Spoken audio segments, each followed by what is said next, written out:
Vous êtes-vous déjà demandé ce qui définit un véritable leader ? Est-il possible d'allier succès financier et impact sociétal positif ? Je suis Ambeline Becker et c'est à ces questions que nous répondrons ensemble dans Vérité, le podcast où l'entrepreneuriat rencontre la transformation personnelle. Chaque épisode est un pas de plus vers votre transformation intérieure. Une chance d'harmoniser votre ambition et votre authenticité. Si vous aussi, vous êtes leader, visionnaire, artisan du changement, si vous ne faites pas qu'entreprendre, vous avez conscience d'avoir emprunté un chemin où leadership rime avec conscience, transformation et intégrité. Alors Vérité est fait pour vous. Ce podcast est votre passerelle vers votre prochain niveau de leadership éclairé. Alors, êtes-vous prêts ? Aujourd'hui, je reçois Julien Lesque, spécialiste de la dynamique émotionnelle des entreprises familiales. Julien est également cofondateur de Kimpa, entreprise à mission spécialiste de l'investissement à impact social et environnemental. Entreprise B Corp, lauréate du prix de la finance positive 2022 et du meilleur family office français de moins de 5 ans. J'ai choisi d'inviter Julien parce que grâce à lui, j'ai découvert l'intérieur des entreprises familiales et notamment les dynamiques relationnelles et émotionnelles au cœur de ces entreprises. Vous entendrez dans cet épisode pourquoi les entreprises familiales sont les meilleures.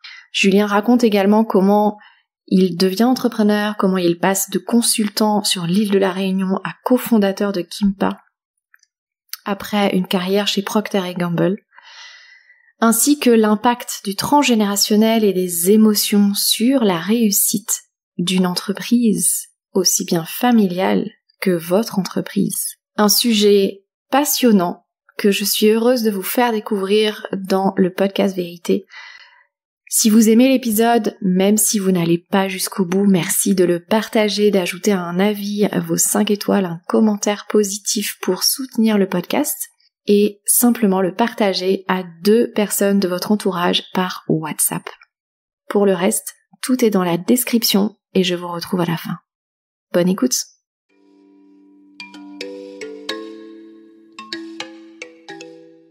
Bonjour Julien et bienvenue dans le podcast Vérité. Bonjour Ambeline. Merci d'avoir accepté mon invitation. Je suis très heureuse de créer cet espace avec toi. Je pense que tu as beaucoup de choses à nous dire.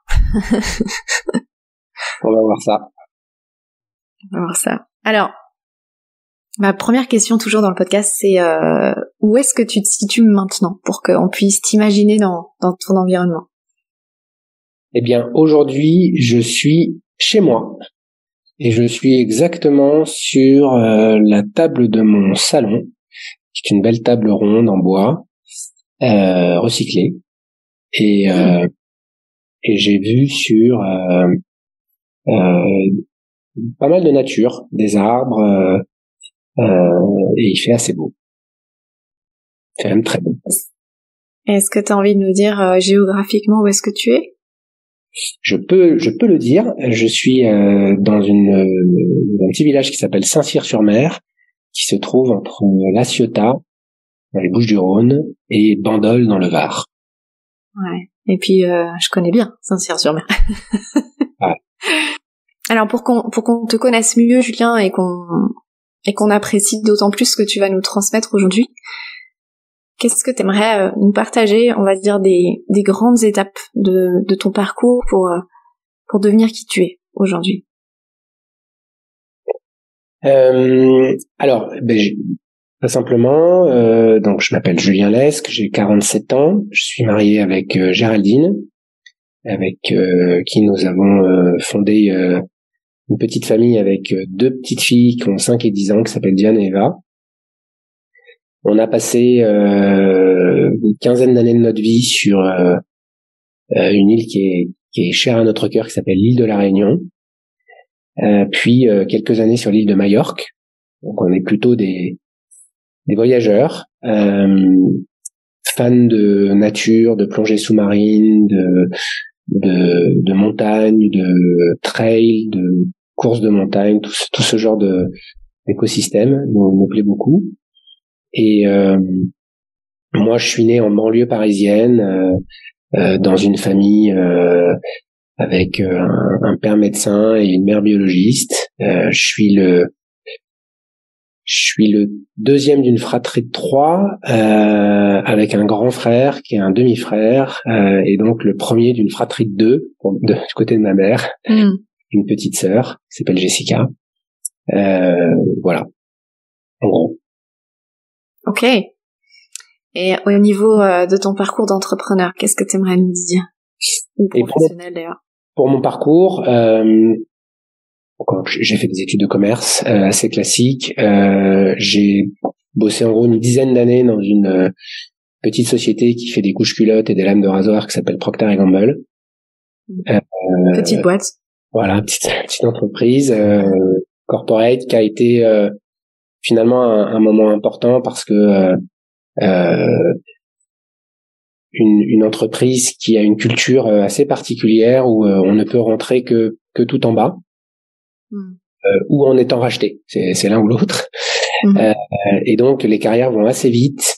Il y a beaucoup de formations et beaucoup de méthodes. Et ça a bâti, je pense, une façon de structurer ma pensée business assez tôt. Et puis ensuite, en fait, cette société m'a emmené sur l'île de la Réunion, où je dirigeais l'ensemble des marchés export français basés dans l'océan Indien, avec quelques pays d'Afrique comme le Zimbabwe, le Mozambique, Madagascar. Et puis surtout, j'avais un job de rêve parce que j'avais la Polynésie, la Nouvelle-Calédonie, l'océan Indien, les Caraïbes. Donc j'avais des équipes aux Caraïbes, mais moi je voyageais pas mal à cette époque-là et c'était assez sympa. Et puis il a fallu rentrer. T'avais le meilleur secteur de Procter en fait. J'avais surtout un boss à Genève et moi j'étais sur mon caillou et c'était quand même assez agréable. J'avais beaucoup la main sur. Ça fait partie de cette petite business unit où on gère un peu tout, ce qui est rare dans un corporate. Et puis bien sûr, il a fallu rentrer. C'est toujours des postes qui durent 3-4 ans. Et au bout de 3 ans, il y avait un poste assez incroyable, un peu le poste que tu rêves d'avoir toute ta vie. Et il est arrivé. Il était basé à Genève. Et ce jour-là, on s'est dit avec Géraldine que on avait eu l'occasion de faire un tour du monde quelques années avant, pendant 1 an en sac à dos. Et on s'était dit qu'il faudrait pas se tromper entre réussir dans la vie et réussir sa vie. Et là, on me proposait de réussir dans la vie.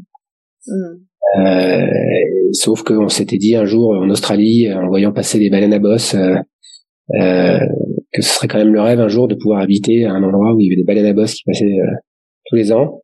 Et c'était le cas. On était à La Réunion, il y avait des baleines à bosse qui passaient. Et on s'est dit non, on va rester là. Et donc c'est là qu'a commencé ma carrière d'entrepreneur, puisque expatrié sur l'île de La Réunion, avec des salaires assez importants, c'est assez difficile de retrouver des jobs équivalents dans des petits départements. C'est un département, l'île de la Réunion. Et donc, il n'y avait pas de job qui permettait de dimensionner la suite pour moi de manière cohérente avec ce que j'avais fait avant. Et donc, naturellement, j'en suis venu à l'entrepreneuriat. Donc, la première boîte a duré 3 mois. C'était quoi? On dit souvent... c'est marrant parce que c'était dans une espèce de... Allez, c'était déjà dans la gestion de patrimoine. Alors quand je dis déjà, c'est parce qu'aujourd'hui j'y suis revenu. C'était à l'époque de tous les programmes de défiscalisation qu'il y avait dans les îles. Et donc je devais rejoindre un collectif de 3 personnes qui étaient en train de monter un projet. Et ils avaient besoin de moi pour monter une agence immobilière et développer tout le business immobilier sur la zone. Et en fait, ce que je leur ai dit, c'est aucun problème pour le faire. Donc j'ai monté l'agence immobilière et je leur ai dit, mais par contre, c'est pas tous les ans qu'on arrête 10 ans de carrière dans un groupe comme Procter. Et donc je vais prendre 3 mois off et puis quand je reviens, je continue à fond, quoi. Et en fait, quand je suis revenu, ils étaient en train de s'entre-déchirer. Et donc, manifestement, c'était pas le bon endroit pour atterrir. Et donc, je leur ai dit que je ne les rejoindrais pas. Et suite à ça, c'était un petit peu compliqué parce que du coup, j'avais pas de projet. J'avais 2 ans devant moi, mais malgré tout, j'avais anticipé, et j'avais un projet. Et jusqu'à présent, j'avais pas trop à me poser ce genre de questions. Donc, mais ça m'a pas plus inquiété que ça. Et si ce n'est que finalement, et c'est peut-être mon expérience d'entrepreneur, le premier projet qui avait l'air sympa qui est passé et où j'étais pas tout seul, j'y suis allé. Et donc j'ai rejoint une société, une petite société, en fait un collectif où ils étaient 3 actionnaires, 3 associés, avec une dizaine d'employés. C'était historiquement un centre d'appel basé à La Réunion et qui faisait des terrains d'enquête pour une société d'études. Et l'un des fondateurs était venu me voir parce qu'il avait comme idée de développer à l'époque quelque chose qu'on avait appelé du data marketing. On avait développé ce projet pour être une sorte de société un peu de conseil de clients premium à La Réunion qui avait envie d'aller un petit peu plus loin que simplement passer des appels. Donc ça a pas mal marché parce qu'en 3 ans on est passé de 10 à 50 personnes. On a monté une deuxième société qui faisait des terrains d'enquête. Donc là on mettait des gens sur le terrain. Donc on a mis jusqu'à 100 personnes sur le terrain pour lancer certains projets. Et là, en fait, ce qui s'est passé dans cette aventure, c'est que ça fonctionnait pas très bien entre moi et cette personne qui était venue me chercher. Problématique de leadership, problématique de fonctionnement. Et donc j'ai décidé de quitter cette entreprise et de vendre mes parts. Et comme c'était pas prévu et que on n'était pas encore en conflit, mais ça sentait quand même pas la bonne direction. Je suis parti en revendant mes parts au même prix que je les avais achetées. Donc c'était quand même une prise de risque, en tout cas un lâcher prise sur l'ego que j'aurais pu avoir à ce moment-là en voulant me battre mordicus pour valoriser une boîte qui de facto valait beaucoup plus que ce qu'il y avait au départ.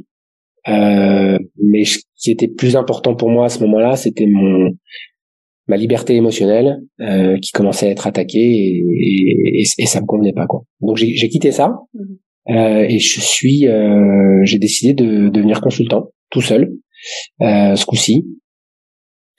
Et je me suis retrouvé en fait assez vite à conseiller des familles réunionnaises et dans l'océan Indien qui avaient besoin de moi pour faire de la stratégie, pour les aider, et notamment c'était beaucoup des sociétés d'import-export, pas plutôt d'import, parce que tout est importé dans ces îles, et c'était des gens souvent qui avaient des licences de distribution avec des grands corporates type Procter & Gamble mais et d'autres.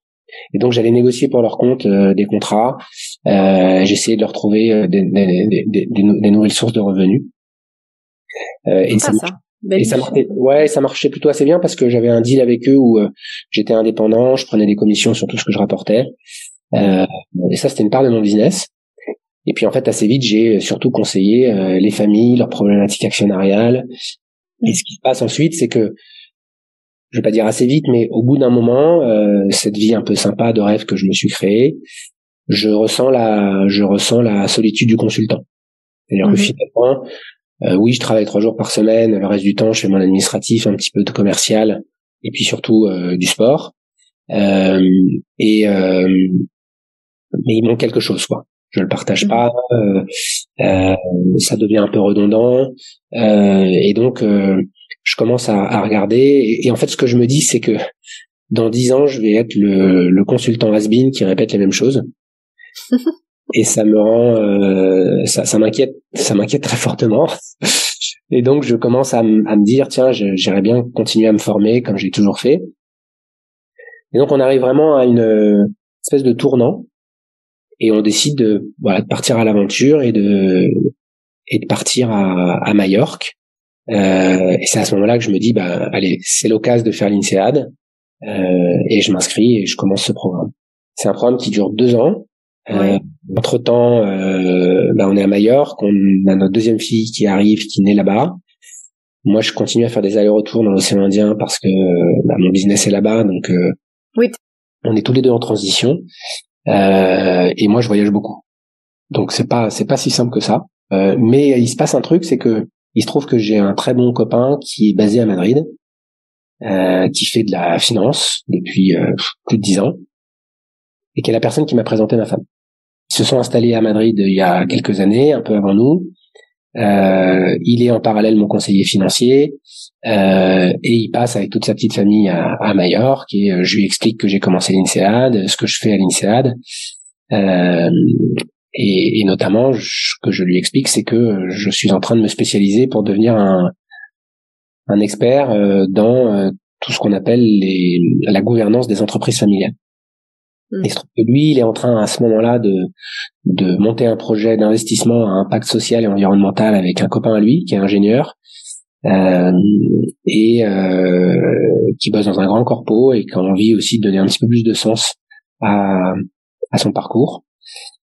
Et en fait, il nous marie parce que l'un de ses clients, l'une de ses clientes d'ailleurs, reprend la direction d'une grande entreprise familiale du sud de la France et a des besoins de gouvernance. Et donc Olivier est un expert en finance, mais pas un expert en gouvernance.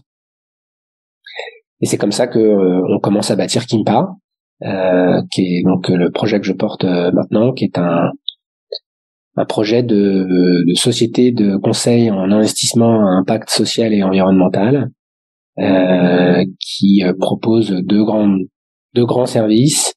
Un service d'investissement appelé Family Office, pour les familles fortunées, sur l'ensemble de leur patrimoine. Et puis donc ça c'est du conseil c'est du conseil sur toutes les problématiques civiles, fiscales et patrimoniales de famille. Puis à côté de ça, du conseil en investissement, avec le développement de solutions d'investissement à impact social et environnemental, qui est porté par mon autre associé.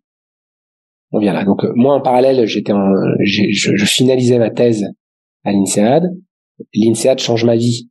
Il y a un avant et un après l'INSEAD, parce que c'est un master spécialisé dans la dynamique émotionnelle, la psychodynamique des organisations. Et donc pour pouvoir travailler sur ces sujets-là, il faut d'abord être capable de le faire sur soi.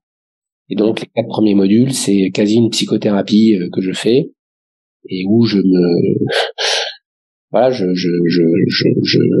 vais à la rencontre de moi-même très fort, et je pose tout un tas de sacs que je me traînais, et je découvre aussi beaucoup de choses qui me permettent d'une certaine manière d'engager ce nouveau processus. Et notamment dans ce processus-là, il y a un module spécialisé sur les entreprises familiales. Et en fait, le premier bouquin qu'ils me font lire, il s'appelle « Pourquoi les entreprises familiales sont les meilleures ». Et en fait, en lisant le bouquin, je me rends compte que j'ai fait toutes les conneries qui sont expliquées dans le bouquin depuis 10 ans. Je les ai toutes faites. Et donc, en un bouquin, je prends quasiment 10 ans d'expérience et de compréhension de c'est quoi une entreprise familiale, pourquoi ça fonctionne avec 3 cercles qui n'existent pas dans les autres entreprises, un cercle entreprise, un cercle actionnaire et un cercle famille, et pourquoi il y a une dynamique qui est différente, et pourquoi il y a des enjeux émotionnels, et pourquoi il y a des conflits entre ces 3 cercles. Bon, bref, tout ça, en fait, je l'avais vécu au cours de mes 15 ans à La Réunion, mais je savais pas que ça existait et je ne connaissais pas l'expertise. Et ce qui est assez dingue, c'est que... Quand tu dis que tu l'as vécu, c'est que tu l'as vécu auprès de tes clients? Je l'ai vécu en tant qu'entrepreneur.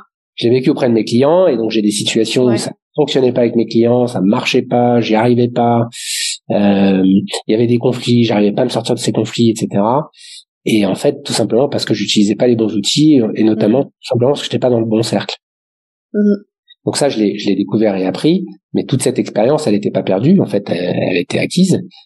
Simplement, je l'ai redécouverte au filtre de ce bouquin. Et il se trouve que le gars qui a écrit ce bouquin, qui s'appelle Randall Carlock, est un des professeurs de l'INSEAD. Et donc je le contacte en fait. Et il me dit, bah, si tu veux faire ce métier-là, il faut absolument que tu ailles rejoindre une organisation qui s'appelle le Family Firm Institute, qui est basée aux États-Unis et qui regroupe d'une certaine manière tous les académiques et tous les consultants en gouvernance familiale dans le monde. Julien, est-ce qu'on peut faire une parenthèse pour expliquer peut-être à nos auditeurs ce que veut dire la gouvernance familiale ou la gouvernance d'entreprise? Ouais. En fait, dans une entreprise, de manière assez vulgaire, souvent il y a un organe de direction qu'on appelle souvent un directoire, et puis il y a des actionnaires. Les actionnaires sont souvent des non exécutifs. Lorsqu'ils sont exécutifs, ils sont dans l'entreprise, et donc souvent, par exemple, quand quelqu'un crée une entreprise tout seul, il est à la fois le dirigeant de son entreprise, mais il est aussi le principal actionnaire ou l'unique actionnaire, et puis il est aussi souvent le chef de famille. Et donc en fait, là, il y a 3 cercles qui sont superposés. Lorsque cette famille s'agrandit et qu'on arrive à la 2e puis à la 3e génération, on peut avoir des gens qui sont dirigeants de l'entreprise, qui sont actionnaires et qui sont dans la famille, mais on peut avoir des gens qui sont dans la famille, qui sont pas actionnaires et qui sont pas dans l'entreprise, ou qui sont dans l'entreprise mais qui sont pas actionnaires. Bref, on peut avoir tout un tas de différentes situations. Et donc, il y a différents organes de gouvernance qui se créent. Et donc, souvent, il y a un organe au niveau des actionnaires qui est souvent un conseil de surveillance et l'assemblée des actionnaires. Et donc, ce conseil de gouvernance, il vient de manière assez traditionnelle challenger le directoire, notamment lorsque tout va bien, et l'aider quand tout va mal. Mais il n'est pas exécutif dans l'entreprise. Et donc, quand on travaille la gouvernance d'une entreprise, et notamment d'une entreprise familiale, donc dans une entreprise, souvent on entend parler de conseil d'administration, de conseil de surveillance. C'est ça la gouvernance, c'est organiser finalement comment on va construire ces différents organes, ces différents conseils, et comment on va les alimenter de différents rôles et différentes personnes. Et quand c'est une entreprise familiale, il y a en plus la famille. Et donc on peut entendre parler d'assemblée familiale ou de conseil de famille, qui vient regrouper en fonction des familles, soit uniquement les actionnaires familiaux, soit la famille élargie. Et donc tout ce petit monde interagit avec parfois des objectifs qui peuvent être en conflit d'intérêts. Par exemple, je suis un actionnaire, j'ai besoin de dividendes, et je suis le chef d'entreprise et j'ai besoin d'investir. Donc la question c'est est-ce que je donne des dividendes à hauteur de ce que mes actionnaires me demandent ou pas? Et donc quand c'est votre entreprise, c'est facile. L'arbitrage est facile à faire puisque finalement vous êtes le principal actionnaire ou l'unique actionnaire et vous êtes le dirigeant de l'entreprise. Donc c'est une des raisons pour lesquelles très très souvent les entreprises familiales ont souvent un déséquilibre entre leur patrimoine privé et patrimoine professionnel, ou comme ils ont peur que l'entreprise ne soit pas suffisamment pérenne, ils laissent toujours un peu plus qu'une entreprise corporate ou une entreprise non familiale dans l'entreprise. Et donc tous ces sujets-là créent potentiellement des conflits entre les familiaux, entre les actionnaires, sur le devenir de l'entreprise, sur la direction de l'entreprise, sur qui peut travailler dans l'entreprise, qui va être le futur dirigeant. Est-ce que c'est mon fils, est-ce que c'est mon cousin, est-ce qu'ils vont réussir à travailler ensemble? Et la réalité, c'est que c'est pas si simple que ça. C'est la raison pour laquelle, en fait, il y a très peu d'entreprises finalement qui passent d'une génération à l'autre. Souvent, on dit qu'il y en a à peu près un tiers. Qu'à chaque génération, il y en a un tiers qui arrive à passer à la génération d'après. Ce qui fait qu'au bout de 3-4 générations, il en reste plus que quelques pourcents. Et que celles qui y arrivent, elles font quelque chose que font pas les autres. C'est qu'elles travaillent notamment sur la gouvernance de leur famille et la gouvernance de leur entreprise de manière parallèle. Elles font les deux, en fait. Elles travaillent pas simplement que sur les enjeux de l'entreprise, mais elles professionnalisent la famille de telle sorte qu'elles soient capables de préparer des nouveaux dirigeants, des futurs administrateurs, et que les transitions se fassent. Donc du coup, ça fait partie d'un de mes métiers actuels. C'est d'accompagner ces familles pour professionnaliser leur organisation sur les 3 cercles. Donc moi, en fait, je termine ma thèse dont le sujet est en quoi l'urgence environnementale affecte la dynamique émotionnelle entre les familiaux des entreprises familiales. Qui est un travail qui est résolument tourné vers la psychodynamique de ces systèmes, puisque j'utilise un outil qu'on appelle le génogramme. Pour les auditeurs, le génogramme, c'est un arbre généalogique qui est complété des relations émotionnelles entre les familiaux. Et j'ai écrit une thèse pour développer un outil de coaching qui permet d'aider ces familles à parler de la thématique environnementale de manière transgénérationnelle et de voir comment ça affecte l'équilibre émotionnel de la famille et donc en cascade de l'entreprise et de ses projets. Donc ce que j'arrive à créer avec ce génogramme est assez innovant, et donc le FFI m'invite à ce moment-là à le présenter à sa conférence annuelle à Londres. On a un article dans Forbes également. Bref, il y a pas mal de résonance sur ce travail-là, ce qui me permet en fait assez vite de me retrouver dans le paysage de tous ces experts en gouvernance familiale et en gros, pour que tu comprennes bien, chaque expert a un peu son terrain d'expertise. C'est-à-dire que dans la gouvernance familiale, il y a des gens qui sont plus juristes et qui sont très forts pour bien conseiller les familles sur les bonnes structures, les bons formats, les bons conseils, en fonction de la typologie de l'actionnariat et en fonction de la typologie de l'entreprise. Il y en a qui sont plus comme moi, qui sont plus sur la partie systémie, émotionnelle. Il y en a d'autres qui vont être un petit peu plus business, il y en a d'autres qui vont être beaucoup plus sur la partie fiscale, civile. Donc on vient tous avec notre regard. Donc le FFI c'est un peu en parallèle. Moi je suis à fond sur Kimpa à ce moment-là. Kimpa c'est un projet majeur dans ma carrière. On est aujourd'hui 17 sur 3 pays, sur 3 sites, sur 2 pays, l'Espagne et la France, Paris, Aix-en-Provence et Madrid. On a extrêmement travaillé les sujets d'entreprise à mission. Donc on est entreprise à mission, on est entreprise B Corp. On a une raison d'être qui est posée, une mission, des valeurs, tout ça c'est cascadé. Et moi j'utilise un peu la gouvernance lorsque mes clients en ont besoin et notamment pour parler d'impact. Mais j'ai finalement pas monté un business de gouvernance familiale comme je l'avais imaginé au début d'INSEAD. Moi, ce qui m'intéresse en fait de creuser avec toi, Julien, c'est ces liens, ces relations, parce que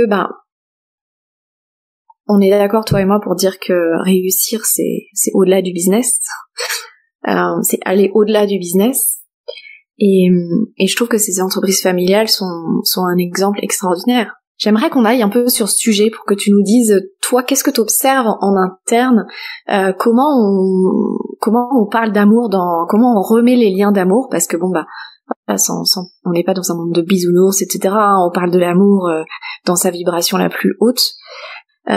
Mais comment on adresse tout ça en fait dans ces entreprises? Comment on les amène à parler d'émotions, à créer des espaces d'expression? Comment on recrée les liens? Comment on remet la paix en fait? Alors, d'abord il faut c'est pas pareil. Enfin, toutes les familles sont différentes. C'est-à-dire qu'il y a des familles où il n'y a pas de problème d'amour, et il y a des familles où il y a beaucoup de problèmes. Et il y en a pas une qui est pareille. C'est lié à son histoire, c'est lié à sa culture aussi, la manière dont elle fonctionne. Ce qui est sûr, c'est que ce qu'il faut comprendre, c'est que ce que je te disais tout à l'heure, c'est qu'il y a peu d'entreprises familiales qui passent chacune des générations. Et en fait, dès que tu as commencé à passer, c'est-à-dire dès que tu arrives à la deuxième, si jamais le fondateur dit à la deuxième génération ça serait bien que tu la passes à tes enfants, ça y est, on est dans une dynamique où intervient un peu plus que le business, et ce qui intervient très fort, c'est des sentiments comme la culpabilité, des sentiments comme la jalousie, des sentiments comme la peur, des sentiments comme le manque de liberté. Bref, il y a une injustice, tout ça. Ouais. Voilà, il y a une dynamique inconsciente qui est en train de se mettre en place. Et donc, beaucoup de choses se mélangent. C'est-à-dire que, est-ce que je vais dans l'entreprise familiale parce que j'ai envie, ou est-ce que je vais dans l'entreprise familiale parce que ça fait plaisir à papa ou à maman? Est-ce que je vais dans l'entreprise familiale parce que c'est plus facile qu'ailleurs, et finalement la soupe est meilleure à l'intérieur qu'à l'extérieur, et puis je vais pas prendre trop de risques, ça va être plus facile? ou est-ce que j'y vais parce que j'ai vraiment envie de changer les choses et j'ai une idée en tête.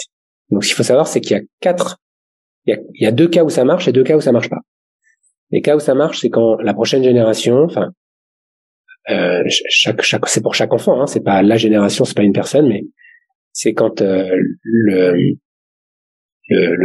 un descendant, lorsqu'il a le désir de diriger cette entreprise, il en a envie, il y a fait ses stages, il les connaît, il est passionné par le métier, ça souvent ça marche.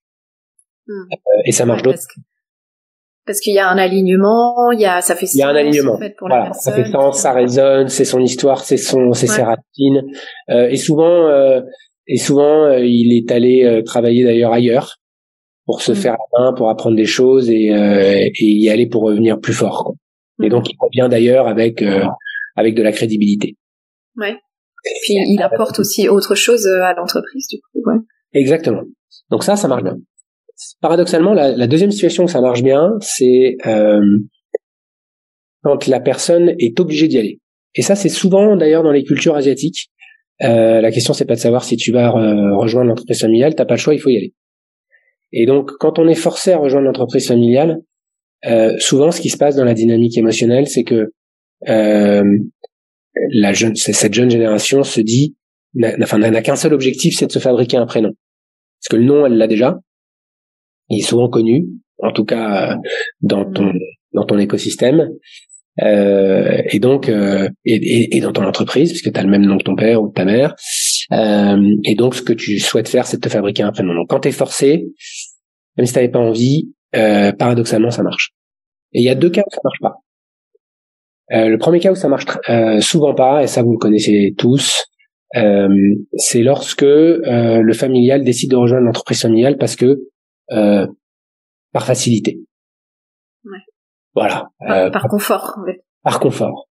Donc, il se met pas à risque, il va pas sur le marché tester ses compétences, et il arrive et finalement, il est ou elle est le fils ou la fille de, et il n'arrive jamais à fabriquer son prénom. Et donc, quand ensuite, soit parce que la transition est faite, soit parce qu'il y a un accident de la vie et le père ou la mère décède, et bien souvent, il a du mal à engager les équipes, il a beaucoup de turnover, il a du mal à soutenir l'activité. Il a du mal à être aussi performant et c'est souvent là qu'on a des échecs et qu'on entend l'adage. Vas-y. Ouais, c'est là qu'on entend l'adage la première génération crée, la deuxième développe, la troisième dilapide. Ouais. En fait, la troisième elle dilapide pas, elle a juste pas été préparée par la première et la deuxième. Et là, la quatrième aussi j'imagine, je me mets aussi sur un aspect énergétique de l'entreprise. Là, c'est ce que tu me racontes, c'est comme si c'était une personne qui vient prendre de l'entreprise, mais quelque part qui a rien à lui donner. Exactement. Ouais. Et la dernière situation où ça marche pas, c'est l'inverse de ce que tu viens de décrire. La dernière situation, c'est un familial qui a choisi de pas rejoindre l'entreprise familiale, qui est allé faire sa carrière ailleurs et qui a été successful, et qui est successful. Et puis, il est rappelé par la famille parce que l'entreprise familiale est en difficulté et il est rappelé pour revenir comme sauveur. Et généralement, il revient pétri de culpabilité, c'est pour ça qu'il revient.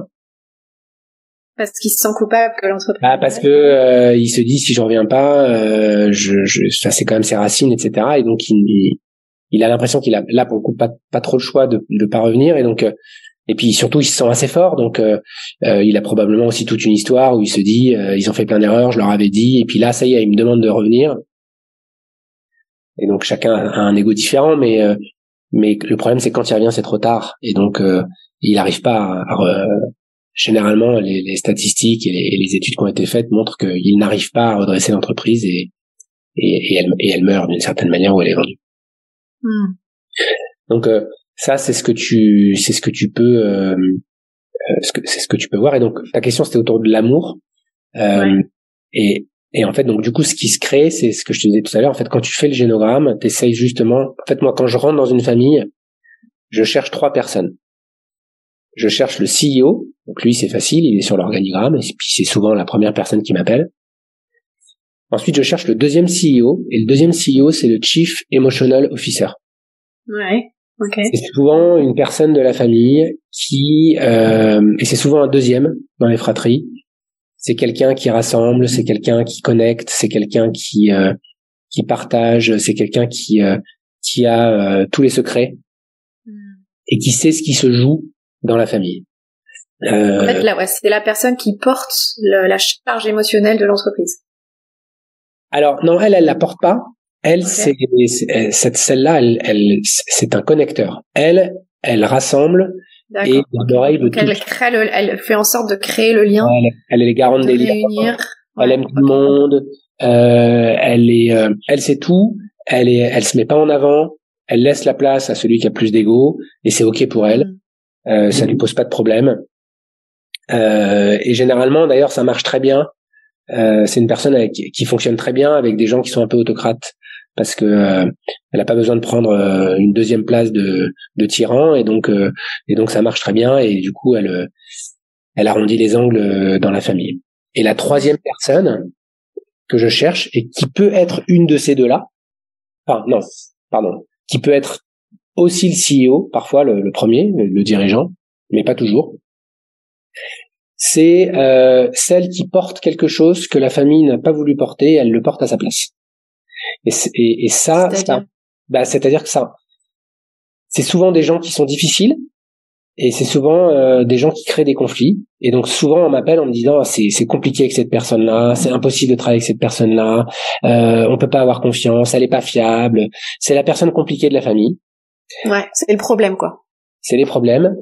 Et en fait, moi, en tout cas, ma philosophie dans cette approche, c'est que si cette personne crée des problèmes dans le système familial, c'est qu'elle porte des choses que les autres n'ont pas voulu porter. Ouais. Donc, mon job, c'est d'essayer d'aider et de faire comprendre au reste de la famille c'est qu'est-ce qu'elle porte et comment ils peuvent, en changeant le système ou en faisant bouger le système, venir prendre des choses qui vont alléger cette souffrance et recréer de la fluidité. Et donc quand tu posais la question sur l'amour, en fait dans l'amour il y a aussi tous ces conflits qui sont pas des conflits de business, qui sont des conflits en fait de famille et donc c'est de l'amour d'une certaine manière. Bah oui, bien sûr. Ouais. Et donc il y a de la compétition pour avoir l'amour du père parce que c'est là où en fait on arrive dans ce qu'on appelle la confusion entre les cercles. Et c'est quoi la confusion entre les cercles? C'est que si le chef de famille, actionnaire principal et dirigeant de l'entreprise est un homme, par exemple, et qu'il a des enfants, et que ses enfants travaillent dans l'entreprise et que t'en as un qui est directeur commercial et une qui est DRH, par exemple, lorsqu'il parle à sa DRH, est-ce qu'il parle à sa DRH ou est-ce qu'il parle à sa fille? Ou est-ce qu'il parle à sa co-actionnaire parce qu'il a transmis les parts? Et en fait, tout se mélange. Et donc, quand t'es entre la première et la deuxième génération, de toute façon, tout se passe dans la cuisine. Donc, c'est assez facile. Ça se mélange, mais ça se mélange dans un nombre de familiaux qui est restreint. Quand tu arrives sur des familles très grandes, comme les quelques grandes familles qu'on a en France, où ils sont plusieurs centaines, tu comprends bien que les relations sont très différentes et que ton cousin de la branche qui est une branche très éloignée de la tienne, vous êtes de la même famille, mais il n'y a pas trop d'enjeu d'amour entre vous. Tu le connais pas, ouais. En tout cas, voilà, c'est pas le même enjeu. Il y a un enjeu de réputation, il y a un enjeu de racine, il y a un enjeu de valeur familiale, mais il n'y a pas le même enjeu. Donc, moi, j'interviens plutôt sur des familles à taille humaine, mais tu vois, la plus grande famille avec laquelle j'ai travaillé faisait un petit peu plus d'une cinquantaine de familiaux, c'est déjà beaucoup avec 7 branches. Il y a des interactions un peu compliquées et tu vois qu'il y a des inimitiés qui se créent, mais il peut y avoir aussi jusqu'à des rôles qui sont interchangés, des pères qui sont finalement déçus de leur fils d'un point de vue business, pas d'un point de vue fils. Tu vois, ils auraient aimé que ça soit un leader pour l'entreprise, puis finalement le leader c'est le cousin de son petit frère. Et en fait c'est ça qu'il faut accepter, c'est que c'est pas un univers féodal. Et pourtant, c'est assez difficile lorsque tu as été dirigeant de ton entreprise et que tu la transmets de génération en génération, de pas la transmettre à ton enfant. Ouais. Donc, ce qui vient se jouer à ce moment-là, et c'est un gros travail qu'on fait dans les entreprises, c'est la notion d'équité plutôt que la notion d'égalité. Si tu regardes dans les transmissions d'un point de vue civil, fiscal, patrimonial, les parents, ils ont plutôt envie de diviser à part égale entre leurs enfants. Et ce qui est à peu près logique. Ça, c'est l'égalité. L'équité, c'est de mettre la bonne énergie et le bon support au bon endroit. Ça veut dire quoi? Ça veut dire que si parmi les 4 enfants, il y en a un qui a le talent pour reprendre l'entreprise familiale et que les autres l'ont pas, c'est pas que les autres sont des mauvaises personnes, c'est juste qu'ils ont peut-être envie de faire autre chose, c'est juste que qu'ils sont pas faits pour ça. Ils sont pas faits pour ça et c'est ok, plutôt que de vouloir faire les choses. Et donc là se créent des enjeux d'amour, c'est-à-dire que si celui qui reprend l'entreprise familiale a toute la lumière et tout l'amour du père ou de la mère, alors les autres qui n'ont pas envie d'y aller, peut-être ils y vont quand même, parce que ce qui est en train de se jouer, du coup, c'est pas le devenir de l'entreprise familiale, c'est la reconnaissance du père ou de la mère, de manière complètement inconsciente. Et donc c'est ça tous les enjeux de travail que tu fais, notamment en gouvernance familiale avec la prochaine génération. C'est de travailler sur les plans de carrière des enfants, de bien gérer cette équité. Et que tout le monde soit reconnu pour ce qu'il est, pas pour ce qu'il fait dans l'entreprise. Alors ça m'évoque plein de choses aussi ce que tu partages. On a parlé d'entreprise libérée aussi ensemble un peu en préparation. Ça m'évoque aussi la notion de symptômes dont on a parlé dans l'épisode avec Unison, avec Fabien Malgrand et Raphaël Bicci qui eux utilisent les lois du vivant en fait pour gérer une entreprise. Et quand tu me parles de cette personne problème entre guillemets, on dit en fait c'est cette personne qui devient le symptôme. Et c'est ce symptôme qui montre qu'il y a un déséquilibre qui s'est créé et que donc il y a une nécessité de retrouver un équilibre. Exactement. C'est exactement.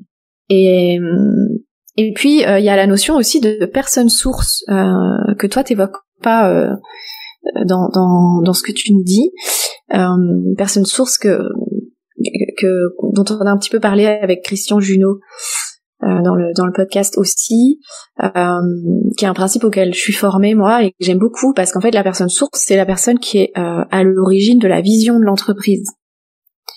Ouais. Et donc bien souvent dans les entreprises familiales ça peut être un ancêtre on va dire. Et en fait, à chaque fois, il y a ce flambeau de la personne source à transmettre. Et je me souviens, parce que j'avais fait la formation de la personne source avec Christian, et ce qui était très intéressant, c'est qu'il disait que à partir du moment où le flambeau n'a pas été transmis, parce qu'il faut que ça soit conscient, c'est comme si l'entreprise n'avait plus de personne source. Et donc, elle se désintègre. Comment toi, tu perçois cette notion-là? Est-ce que ça te parle? Est-ce que tu vois cette notion de personne source? Alors moi, ce que j'ai décrit pour le coup dans ma thèse, c'est j'ai appelé ça le vieux roi. Ouais, oui, c'est un peu ça. Ouais. Et le vieux roi, en fait, c'est pas donc moi je suis sur la partie inconsciente de ces organisations familiales. Et donc ce vieux roi, il héberge l'histoire et il porte l'histoire de la famille avec toutes les bonnes choses et toute sa part d'ombre. Les bonnes choses, c'est ce qu'ils ont réalisé, l'impact qu'ils ont pu avoir souvent d'un point de vue social, sociétal, les associations qu'ils ont pu aider, ou les familiaux, la réputation, le nom de la famille. Tout ça, c'est les biens qu'ils ont acquis, leurs biens familiaux. Souvent, ils ont des biens très chargés en énergie. Et puis il y a la part d'ombre. Et la part d'ombre, c'est il y a aussi le nom. Il y a aussi la culture, la manière dont le leadership s'est positionné entre quelques personnes, souvent dans la famille. Et ensuite il y a la fille du roi. Et puis dans la pardon, il y a aussi toutes les mémoires. Toutes les mémoires, exactement. Toutes les histoires, toutes les mémoires, et notamment tous les chocs émotionnels. Quand on travaille avec le génogramme, les non-dits, les secrets de famille et tout ça. Les accidents, les maladies, les événements comme des guerres, et parfois des faillites, des maladies qui se répètent, des gens qui vont en prison, des suicides. Il y a beaucoup de chocs dans ces les enfants hors mariage. Exactement, il y a tout ça. Ouais. Et donc ça c'est ce vieux roi. Il a tout ça. Et en fait À côté de ça, et donc c'est la partie qu'on appelle l'animus des organisations, c'est la partie masculine des organisations. C'est pas forcément incarné par un homme, hein, c'est la partie masculine. Et ensuite, t'as l'anima, et l'anima, je l'avais décrit comme la fille du roi. Ouais. Et l'anima, en fait, cette fille du roi, qui représente la nouvelle génération, pareil, qui peut être composée d'hommes et de femmes, elle, pour survivre, elle n'a pas d'autre choix que de répondre aux enjeux de son temps. Pas aux enjeux du temps de la génération d'avant, mais aux enjeux de son temps d'aujourd'hui. Et donc, si tu veux faire un parallèle avec là où on se trouve en ce moment, bah, nos parents ou nos grands-parents, leur enjeu du siècle dernier, après les 2 guerres mondiales, c'était la paix. C'est ce qui a amené à la construction de la communauté européenne, puis de l'Union européenne, de tous les accords bilatéraux, commerciaux, etc., pour plus qu'il y ait de guerre et pour plus que ça recommence dans le monde occidental. On a globalement réussi à faire. Tu vois bien comment, du coup, on a géré le Covid de manière ultra sécurisée. Aujourd'hui, l'enjeu des nouvelles générations, c'est pas la paix, c'est la planète. Ouais. Et donc, du coup, cette fille du roi, elle doit faire sa propre individuation au sens jungien du terme, c'est-à-dire qu'elle doit aller faire son introspection personnelle, mais aussi de son entreprise, de son marché, de ses enjeux, et de venir répondre à des enjeux de société avec cet outil ou cette entreprise qui est l'entreprise familiale. Et donc pour ça, elle doit se libérer des chaînes du vieux roi. Tu vois, si on devait le décrire comme dans un conte de fées, tu pourrais avoir la fille du roi qui est enfermée dans le donjon et elle attend son prince, quoi. Sauf que en fait, les princes n'existent pas. Ça, on le sait. Et ce qu'il faut, du coup, c'est une clé. Et cette clé-là, aujourd'hui, qui va rassembler les générations, et ça, c'est mon avis, c'est la capacité à ces générations à venir mettre au cœur de leur famille les enjeux sociétaux pour attirer la nouvelle génération qui, aujourd'hui, challenge de manière très, très forte la génération du dessus sur le sens de l'entreprise. Et donc, quand tu es dans une entreprise qui est sur des territoires de business où finalement c'est assez facile de se diriger vers les enjeux sociétaux, bah, c'est assez simple d'attirer la nouvelle génération. Quand par contre t'es sur une industrie qui est pointée du doigt, bah, c'est pas facile de les attirer. Si t'es dans les hydrocarbures, va attirer la nouvelle génération. Si t'es dans l'armement, va attirer la nouvelle génération. Si t'es dans l'aérien, va attirer la nouvelle génération. Voilà. Donc ça, et c'est là en fait où il y a besoin de faire un passage de flambeau entre la personne source, on va dire peut-être ancien modèle qui a été gardienne de la vision jusque-là, mais que finalement il y a besoin de mettre à jour et de réajuster la vision avec les enjeux sociétaux d'aujourd'hui et de l'avenir. Et donc en fait ce travail-là, il se fait alors chaque consultant gouvernance familiale le fait différemment, mais souvent l'enjeu c'est de commencer par la vision de la famille et les valeurs de la famille. Ouais. Et se poser la question suivante, c'est pourquoi on a envie de continuer à faire ça en famille dans les 20 ans qui viennent. Et faire ça, c'est faire plus que la famille, c'est-à-dire faire cette entreprise familiale et le faire ensemble. Donc ça, c'est un gros travail qu'on fait.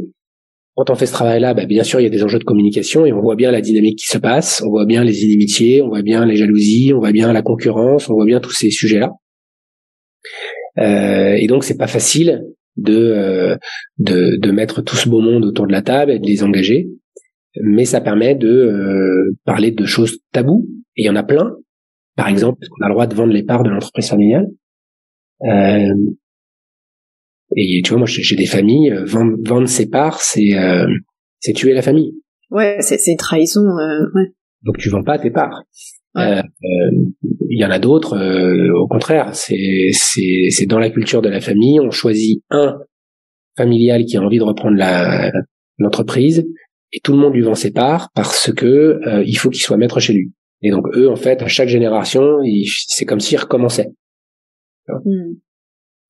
Et il fait des chèques aux autres. Mais quand il fait ça, aujourd'hui, comme ça coûte très cher la transmission, s'il fait des chèques aux autres, ben d'une certaine manière, il demande à l'entreprise de payer. Et donc, il l'affaiblit sur sa capacité d'investir, puisqu'il doit, d'une certaine manière, payer aux héritiers ce qu'il aurait dû. C'est passionnant. Alors moi, j'aurais plein de questions à te poser aussi en tant que coach, tu vois, je me demande concrètement en fait comment ça se passe. Mais non. En fait, on va peut-être pas aborder. Enfin, oui, vas-y, dis. On peut aborder très vite, mais en fait, ce qu'il faut que tu comprennes, c'est que donc l'enjeu, c'est de professionnaliser la famille, et pour professionnaliser la famille, il y a deux pans à explorer. Il y a ce qu'on appelle les activités entrepreneuriales. Sur mon écran, ce que je t'ai dit, c'est qu'il faut développer l'orientation entrepreneuriale de chaque génération, si on veut qu'elle réussisse à continuer à développer cette entreprise en face des enjeux de sa génération. Donc, pour développer l'orientation entrepreneuriale, il y a deux pans de travail. Il y a la partie consciente qui est des activités entrepreneuriales. Donc là, c'est très business. C'est très business et c'est très factuel. Tu prépares la nouvelle génération à devenir des administrateurs, il y a des formations pour ça, il y a du juridique, il y a du business, il y a de la finance, il y a de la comptabilité, il y a des ressources humaines. Enfin bref, il y a tout un tas de choses à regarder. C'est quoi un pacte d'actionnaire, c'est quoi une charte familiale, etc. Et de l'autre côté, il y a des facteurs émotionnels. Et ces facteurs émotionnels, il y en a en gros 3. Le premier, c'est le devoir envers la famille. Celui-là, il est extrêmement puissant parce que on doit identifier en quoi ce devoir il peut être néfaste pour le mouvement familial. Et donc, c'est ce qui se joue, ce qui se joue dans la famille. Le deuxième, je te l'avais dit, c'est le désir de leadership. Donc, il y a une partie qui est très positive, mais il y a une partie très négative. C'est comment en cascade, ça vient créer de la jalousie, de la concurrence, et donc des comportements qui sont pas des comportements sains dans une entreprise, mais qui se jouent au niveau de la famille. Quand tu dis désir de leadership, ça peut être aussi la notion de pouvoir. Ouais, c'est exactement ça. C'est exactement. D'accord. Et le troisième, c'est ce qu'on appelle en anglais un emotional ownership factor. Ouais. Et c'est des éléments inconscients qui peuvent être très divers et qui sont souvent liés à qu'est-ce qui fait que le théâtre familial se rejoue de manière perpétuelle. Et donc là, tu dois comprendre quelle est la dynamique. Et donc chaque famille est différente. C'est là que le génogramme et mes outils sont importants.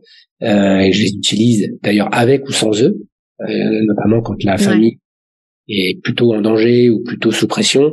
Je commence pas à leur faire leur génogramme parce que quand tu fais le génogramme, tu rentres quand même très fort dans l'introspection et donc il n'y a pas nécessairement besoin de sortir les dossiers à ce moment-là, mais par contre moi j'ai besoin de l'avoir pour comprendre ce qui se joue en fait. Et ce qui nous intéresse dans la dynamique émotionnelle des familles, nous, c'est la répétition.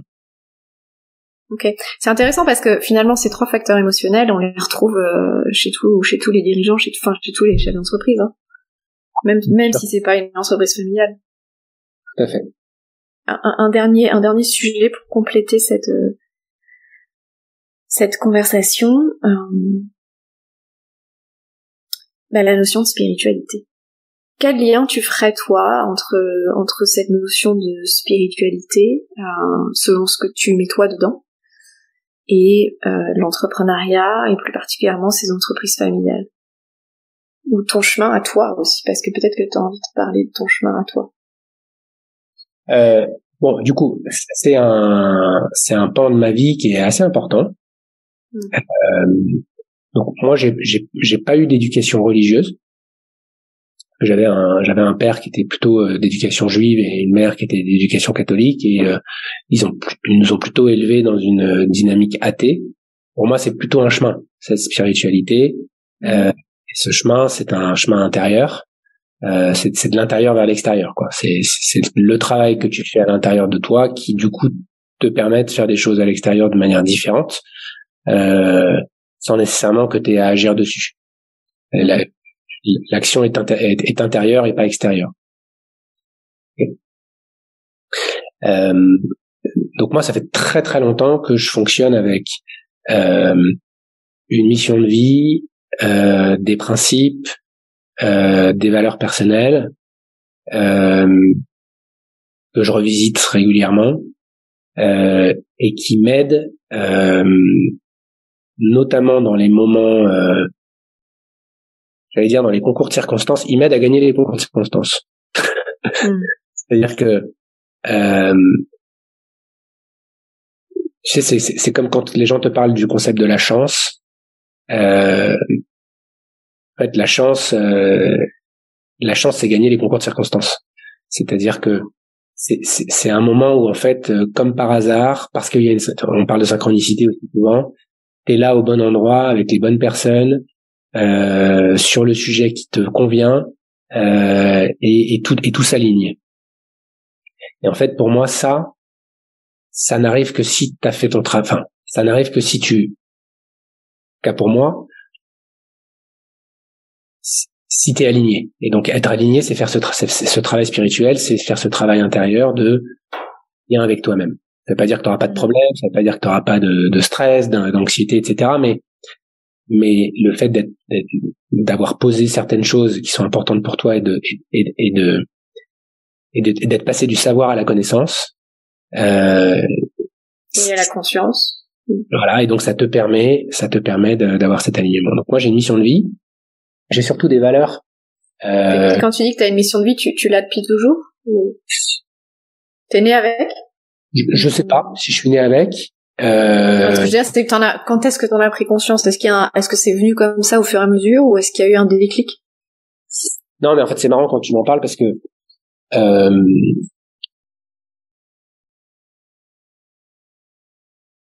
je dirais peut-être qu'elle pourrait se revisiter. Je m'explique. Moi, ma mission de vie, c'est connecter avec les gens et la nature chaque jour. Connect with people and nature every day. Si je suis dans un environnement où il n'y a pas de nature, si je suis dans un environnement où je suis tout seul, je vais sombrer. C'est pas moi. Moi, j'ai besoin des autres pour me régénérer. Oui, tout à l'heure, on parlait beaucoup du lien. Je te disais, tout ça, c'est une question de lien, en fait. Extrêmement important. En fait, c'est ça, ouais. Donc, ça, c'est important, et j'ai besoin de la nature.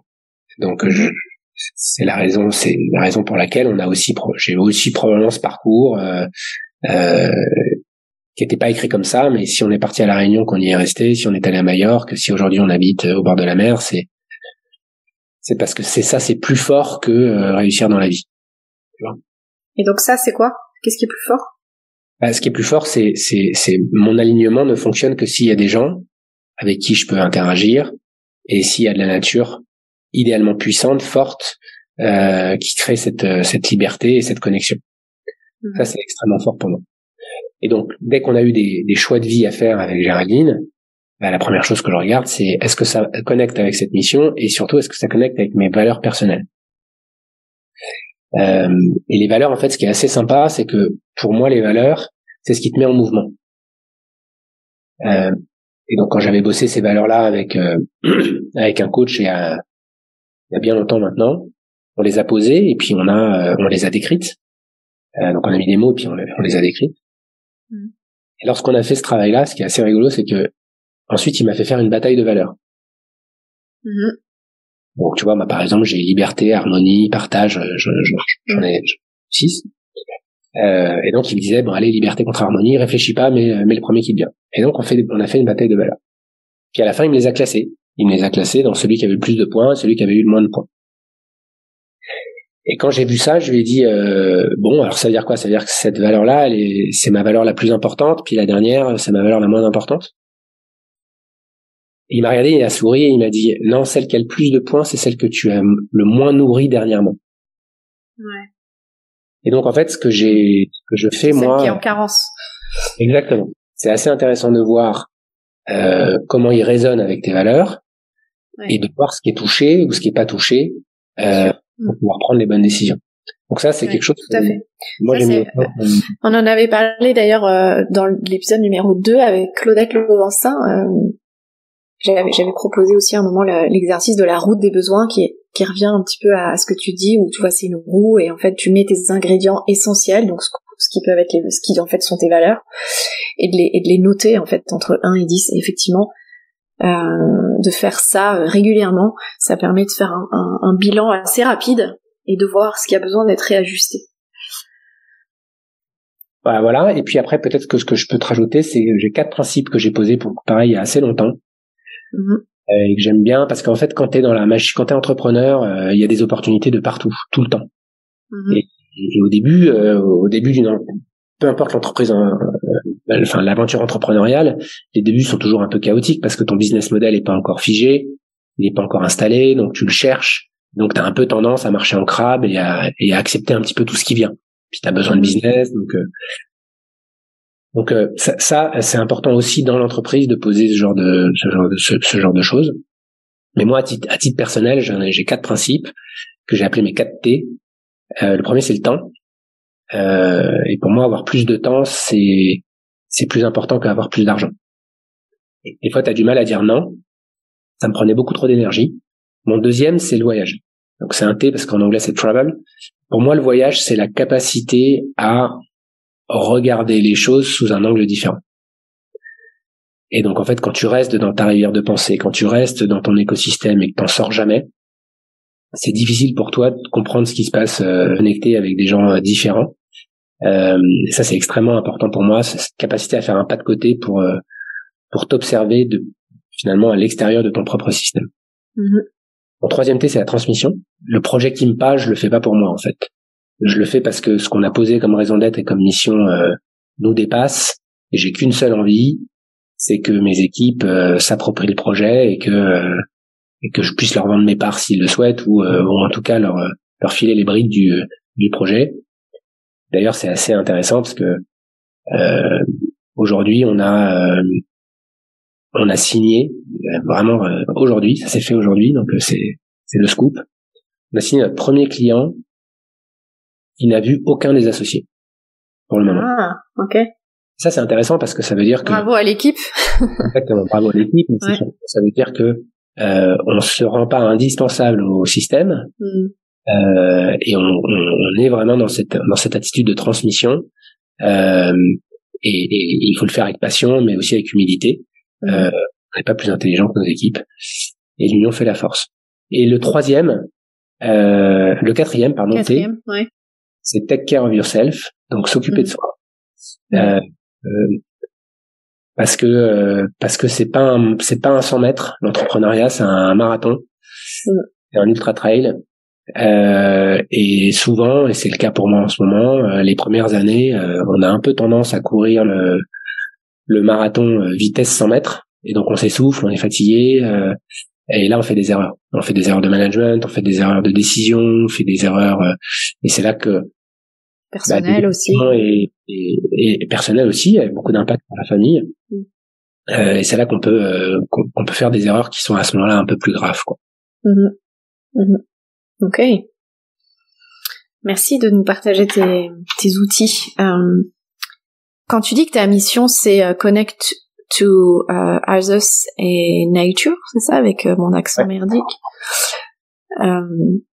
Donc le lien, si on devait résumer, le lien aux autres et le lien à la nature. Ouais. Mais tu me disais que peut-être tu sentais qu'il y avait un besoin de mise à jour de ça. En fait, la mise à jour, elle a été faite, mais je l'ai pas répercutée dans ma mission de vie. C'est-à-dire que ce que j'ai découvert quand j'ai fait mon propre génogramme, c'est assez rigolo. Donc, je te le disais tout à l'heure, mon père est plutôt de confession juive, ma mère est de confession catholique. Du côté de ma mère, c'est une famille d'agriculteurs. Ma mère avait 22 cousins germains sur des grandes propriétés agricoles, vraiment plusieurs propriétés dans les Deux-Sèvres. Ah, donc toi, t'as aussi ça dans ton ADN, en fait, l'entreprise familiale. Ouais, j'ai ça. Ouais. Et ce qu'il faut que tu saches sur cette partie-là, c'est que en fait, mes grands-parents, donc les parents de ma mère, en fait, j'ai connecté un peu avec ma grand-mère, mais qui était en fauteuil roulant, et mon grand-père, il est mort il y avait 40 et quelques années, donc je l'ai jamais connu. Ma mère avait dit. Il se trouve que mon grand-père maternel était curé. Et pendant la guerre, il a dû aller faire la guerre, et il a rencontré ma grand-mère dans les Ardennes, et bien l'en a pris, parce que sinon je pourrais pas te parler aujourd'hui. Et il a viré sa cutie, comme on disait à l'époque. Et il a ouais. Ce que m'explique ma mère, c'est que donc il est revenu dans sa famille, et tant qu'il était en vie, la famille tenait. Parce que tu imagines bien qu'une fratrie, et donc lui il avait 9 frères et sœurs, c'est pas facile. Parce qu'en fait, en psychogénéalogie, on dit d'ailleurs que ça marche par 3. Donc, c'est-à-dire que quand t'es un premier, bah, t'es le premier. Quand t'es un 4e, t'es un premier.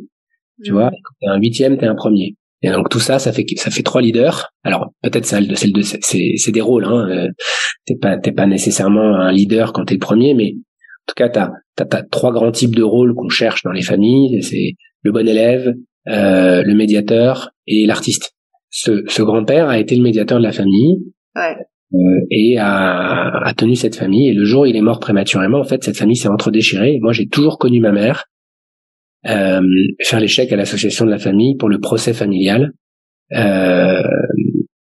a duré des années pour à la fin faire que cette grande propriété a été dilapidée pour des histoires de famille.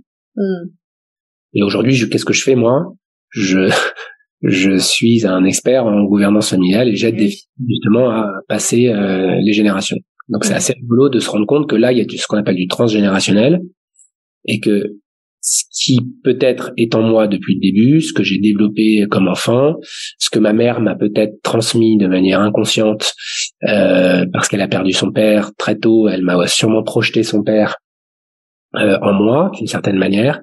Donc moi j'incarne cette partie-là dans le transgénérationnel de ma famille et c'est intéressant peut-être de revisiter demain ma mission de vie au regard de ça.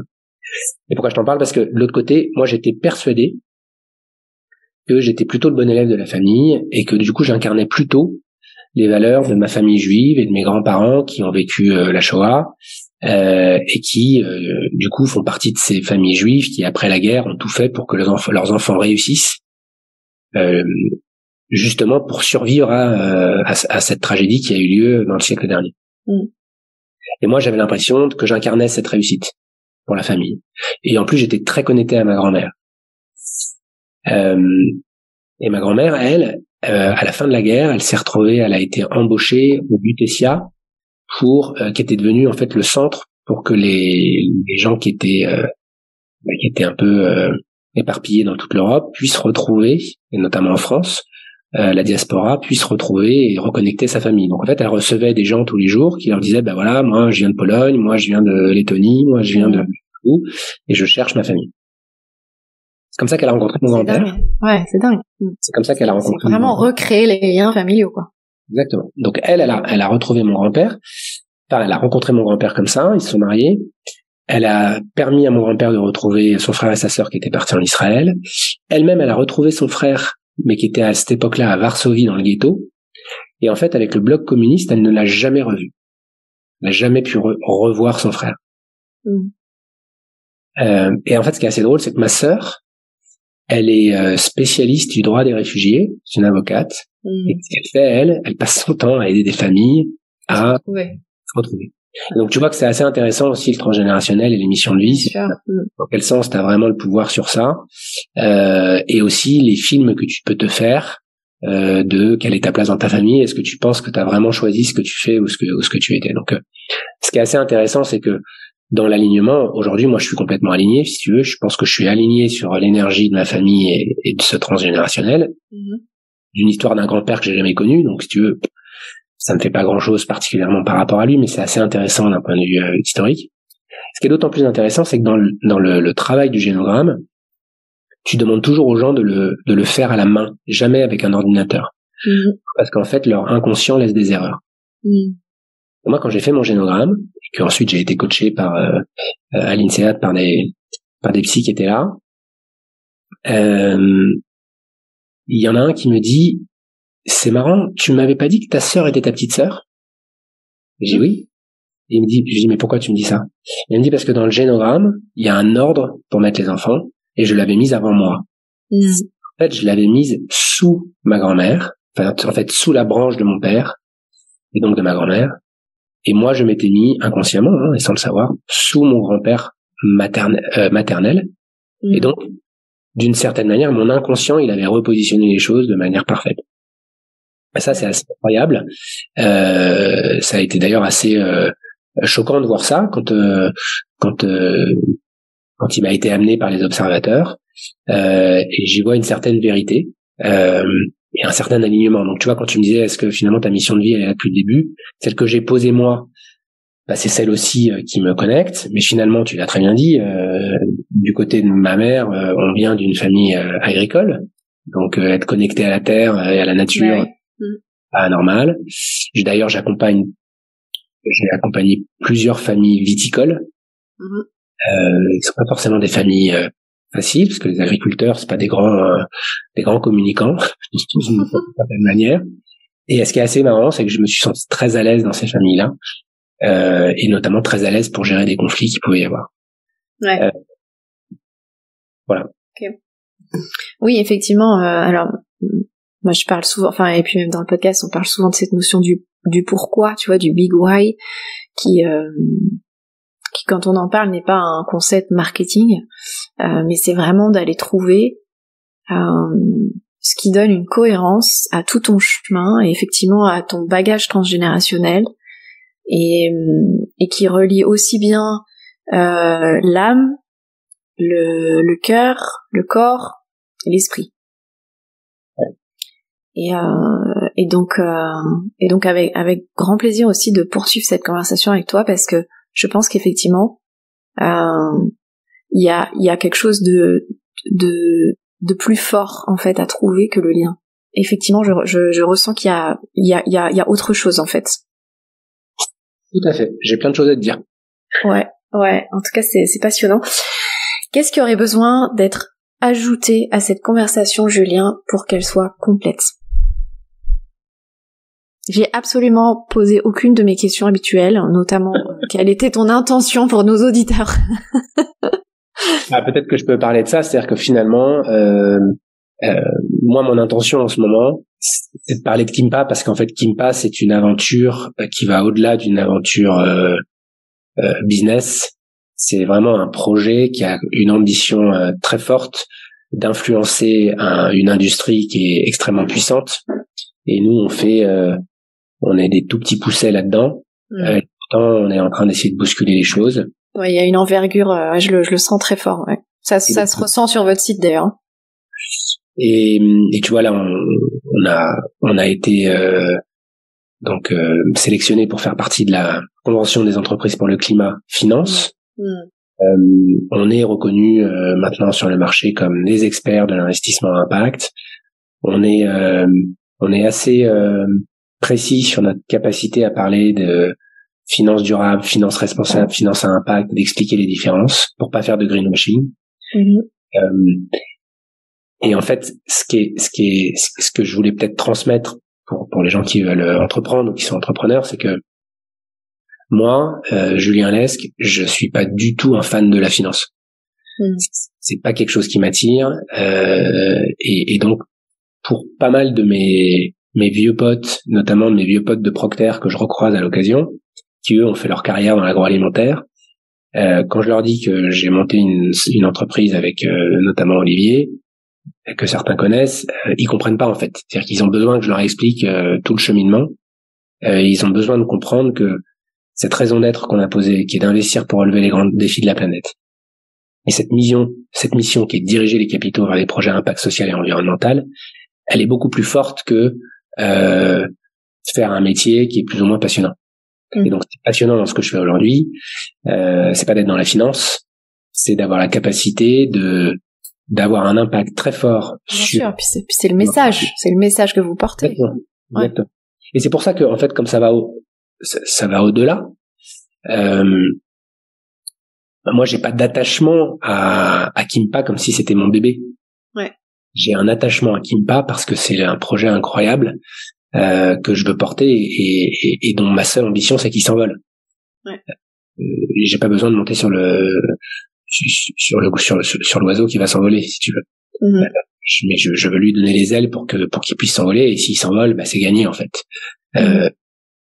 Et donc voilà, donc peut-être le message pour conclure que je pourrais donner, c'est moi mon parcours finalement il est jalonné de prise de risques, mais ces risques n'auraient pas pu être possibles et avoir leur succès, parce qu'ils ont quand même eu pour la plupart finalement des plutôt bons résultats à titre personnel et à titre professionnel. Si j'avais pas posé cette mission personnelle et ces principes et ces valeurs dont je t'ai parlé tout à l'heure. Oui, et envers lesquels tu t'es engagé. Voilà, et ça me permet de me guider, et parfois, t'as l'impression de négocier un peu, t'as l'impression que tu flirtes avec les choses, et donc je fais un gros travail de connexion, tu vois, systématiquement quand il y a un sujet difficile, une conversation difficile, un conflit, je vais aussi venir taper dans ma partie inconsciente, pour regarder ce qui me vient à l'esprit. Donc souvent je ferme les yeux et je regarde l'image qui arrive. Et je l'analyse pas, je la juge pas, je la prends comme une information. Donc j'ai mis ça en place dans mes équipes aussi. Important, je leur pose la question.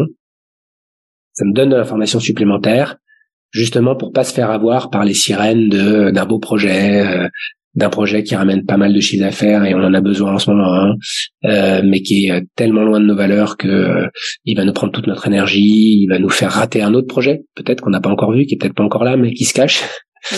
Et donc c'est pour ça que on a parlé au début de gagner les concours de circonstances.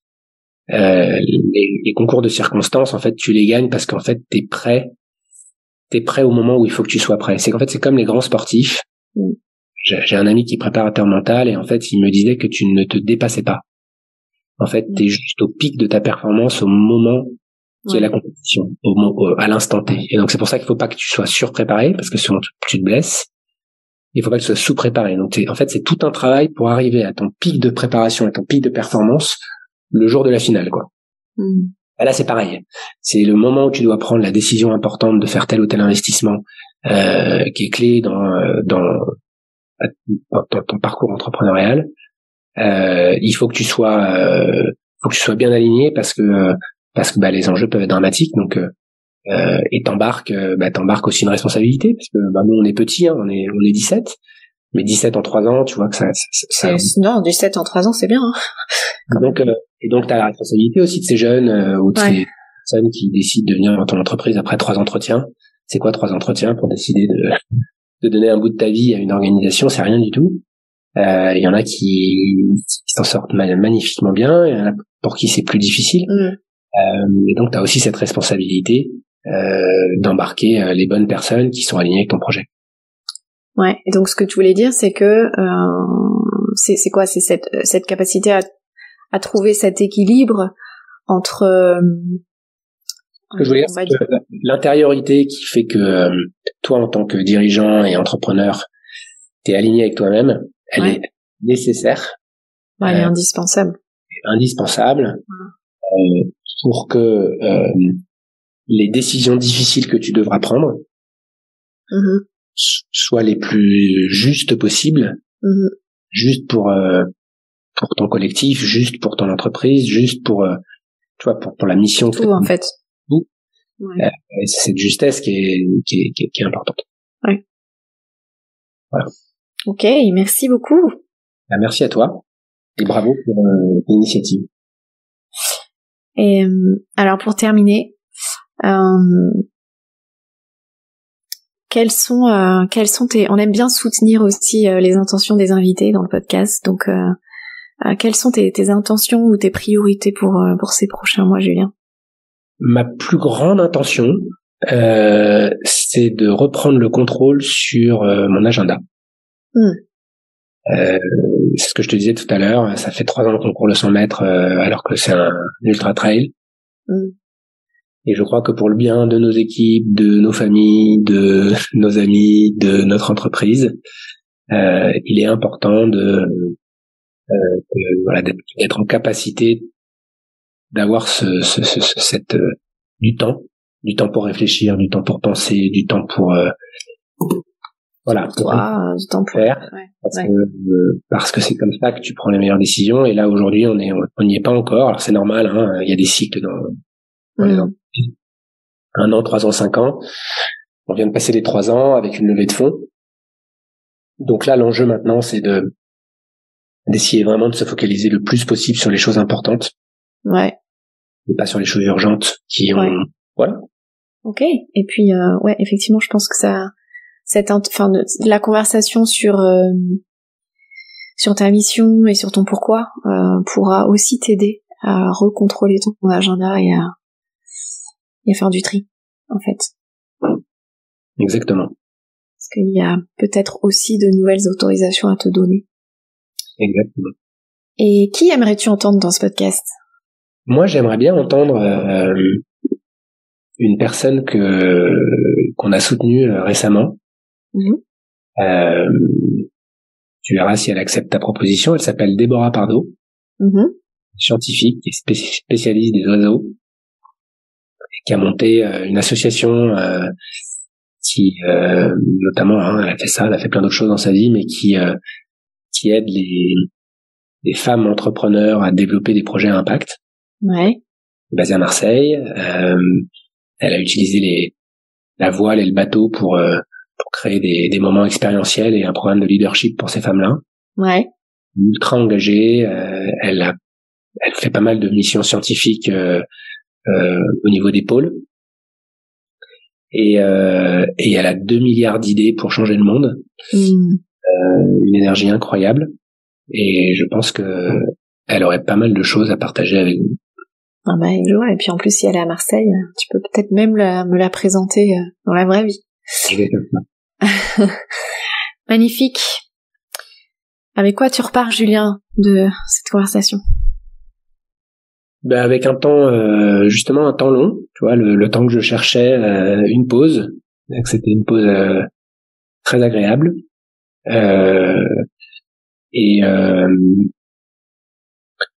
Et beaucoup de joie. Je suis quelqu'un d'assez positif et j'ai conscience que malgré toutes les difficultés qu'on peut tous avoir les uns et les autres, le parcours est chouette et je vais continuer à le dessiner avec ma petite famille et puis avec mes associés et mes équipes. Merci beaucoup, Julien. Merci pour tout ce que tu nous as transmis aujourd'hui et à bientôt. À très bientôt. Merci d'avoir écouté cet épisode. Restez à l'écoute pour découvrir des perspectives révolutionnaires et des conseils pratiques qui transformeront votre approche du leadership et du succès. À très vite pour cette saison 2.